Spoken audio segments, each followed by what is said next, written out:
Nagsilbing tagwan ito ng mga pamilya at paring Dominikano noong 1942 hanggang 1945. Ginawang himpilan ng mga sundalong Hapones ang gusali at dito, ayon sa mga tala, naganap ang madidilim na eksena ng torture at pagpatay. Pinomba ng mga sundalong Amerikano noong Abril 1945. Ang mga iyak at sigaw ng mga biktima ay sinasabing nananatili pa rin hanggang sa ngayon.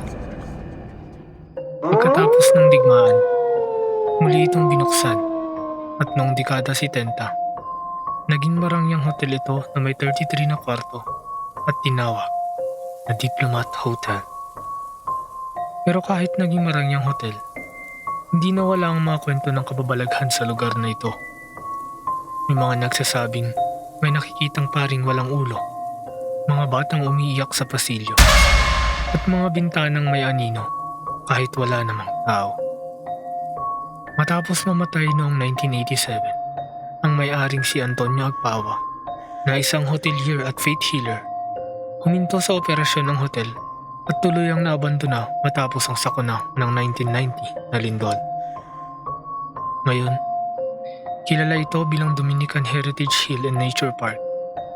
Makikita ang history nito sa historical marker ng Diplomat Hotel na dineklarang historical site ng National Historical Commission of the Philippines noong 2014.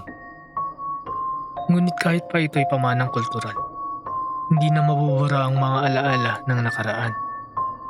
Ang gusali na nanatiling bantayog ng kasaysayan at ng mga kaluluwang hindi na nakaligtas. Sa Diplomat Hotel, ang kasaysayan mismo ang bumubulong sa dilim.